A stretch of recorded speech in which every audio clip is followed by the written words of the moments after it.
The Game of Life and How to Play It by Florence Scovel Shinn, Chapter 2, The Law of Prosperity. Yea, the Almighty shall be thy defense, and thou shalt have plenty of silver. One of the greatest messages given to the race through the Scriptures is that God is man's supply, and that man can release, through his spoken word, all that belongs to him by divine right. He must, however, have perfect faith in his spoken word. Isaiah said, "My word shall not return unto me void, but shall accomplish that whereunto it is sent." We know now that words and thoughts are a tremendous vibratory force, ever molding man's body and affairs. A woman came to me in great distress and said she was to be sued on the 15th of the month for $3,000. She knew no way of getting the money and was in despair. I told her that God was her supply and that there is a supply for every demand. So I spoke the word. I gave thanks that the woman would receive $3,000 at the right time in the right way. I told her she must have perfect faith and act her perfect faith. The 15th came, but no money had materialized. She called me on the phone and asked what she was to do. I replied, "It is Saturday, so they won't sue you today. Your part is to act rich, thereby showing perfect faith that you will receive it by Monday." She asked me to lunch with her to keep her courage. When I joined her at a restaurant, I said, "This is no time to economize. Order an expensive luncheon and act as if you have already received the $3,000. All things whatsoever ye ask in prayer, believing ye shall receive." You must act as if you had already received. The next morning she called me on the phone and asked me to stay with her during the day. I said, "No, you are divinely protected and God is never too late." In the evening she phoned again, greatly excited, and said, "My dear, a miracle has happened. I was sitting in my room this morning when the doorbell rang. I said to the maid, 'Don't let anyone in.' The maid, however, looked out the window and said, 'It's your cousin with the long white beard.' So I said, 'Call him back. I would like to see him.' And he was just turning the corner when he heard the maid's voice, and he came back. He talked for about an hour, and just as he was leaving, he said, 'Oh, by the way, how are finances?'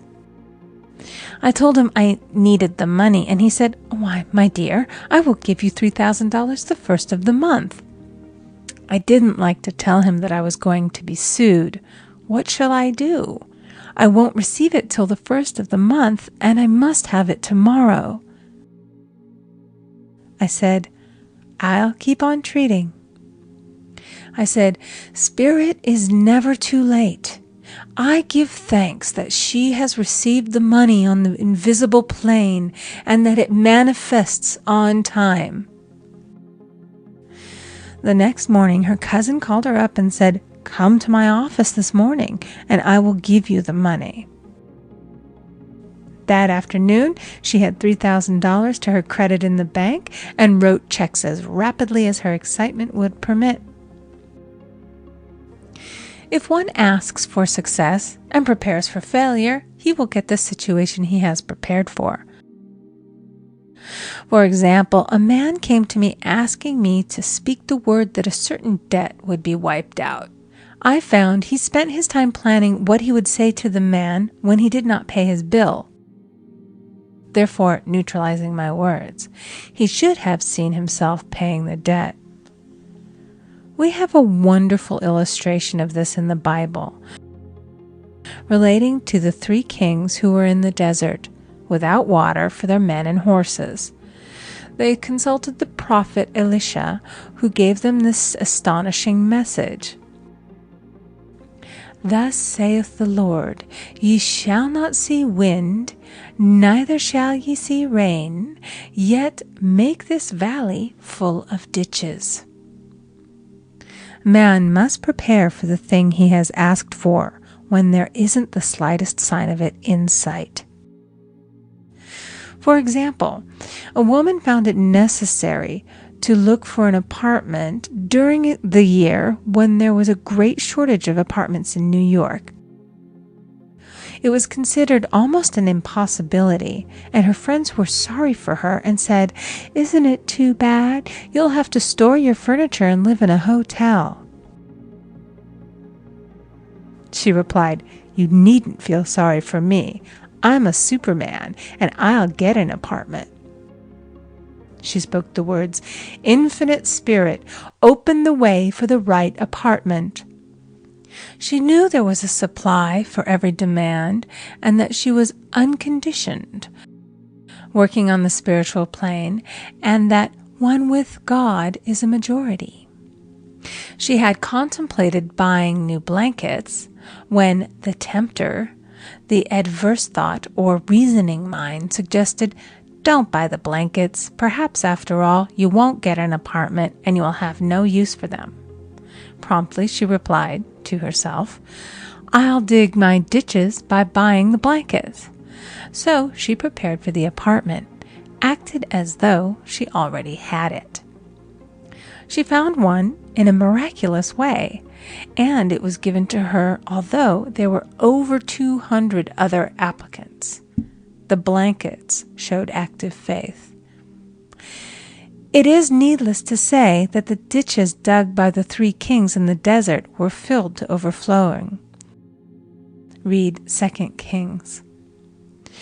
Getting into the spiritual swing of things is no easy matter for the average person.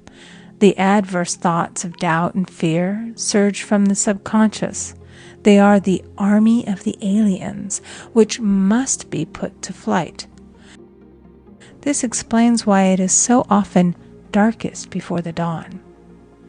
A big demonstration is usually preceded by tormenting thoughts.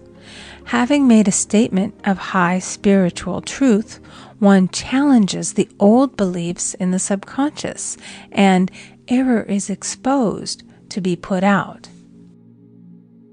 This is the time when one must make his affirmations of truth repeatedly and rejoice and give thanks that he has already received. "Before ye call, I shall answer." This means that every good and perfect gift is already man's, awaiting his recognition. Man can only receive what he sees himself receiving. The children of Israel were told that they could have all the land they could see. This is true of every man. He has only the land within his own mental vision. Every great work, every big accomplishment has been brought into manifestation through holding to the vision, and often just before the big achievement comes apparent failure and discouragement. The children of Israel, when they reached the promised land, were afraid to go in, for they said it was filled with giants who made them feel like grasshoppers.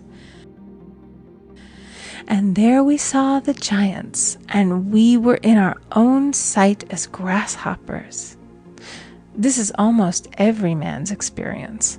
However, the one who knows spiritual law is undisturbed by appearance and rejoices while he is yet in captivity. That is, he holds to his vision and gives thanks that the end is accomplished. He has received. Jesus Christ gave a wonderful example of this. He said to his disciples, "Say not ye, there are yet 4 months, and then cometh the harvest? Behold, I say unto you, lift up your eyes, and look on the fields, for they are ripe already to harvest." His clear vision pierced the world of matter, and he saw clearly the fourth-dimensional world, things as they really are, perfect and complete in divine mind.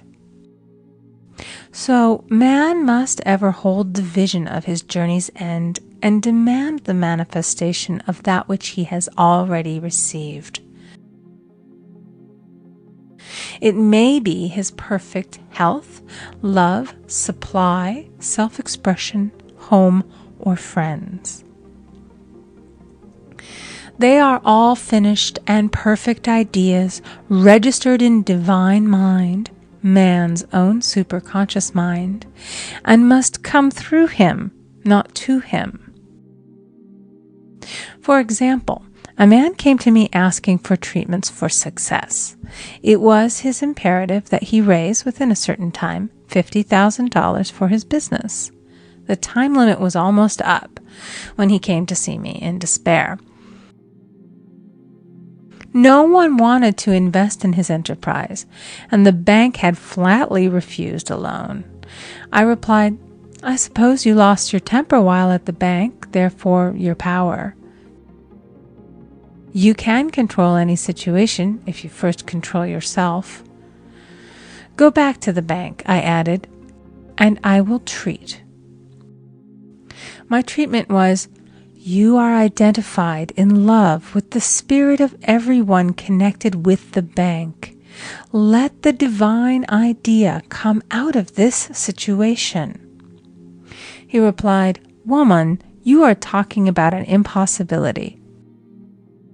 Tomorrow is Saturday. The bank closes at 12, and my train won't get me there until 10, and the time limit is up tomorrow, and anyway they won't do it. It's too late."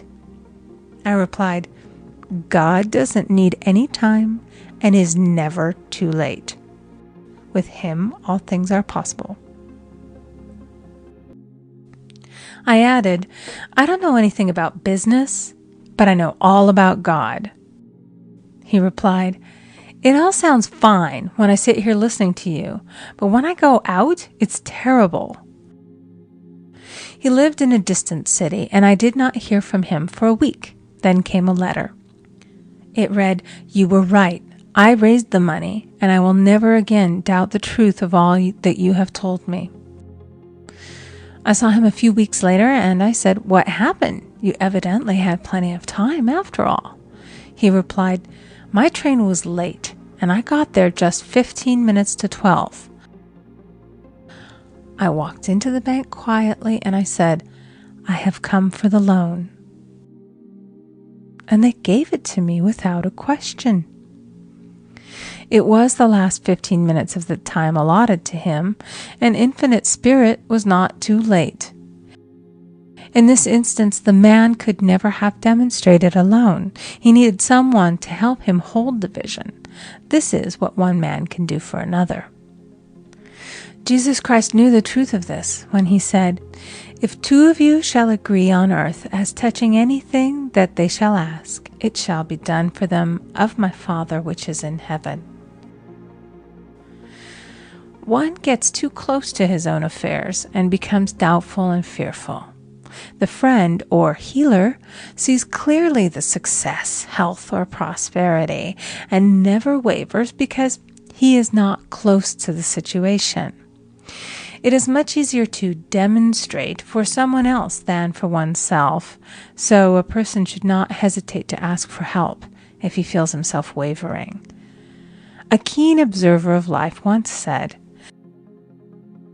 "No man can fail if some one person sees him successful."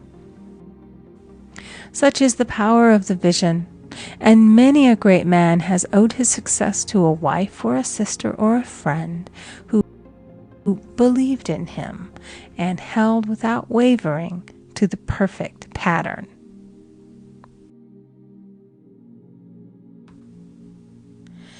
End of Chapter 2. Recording by Amy Conger.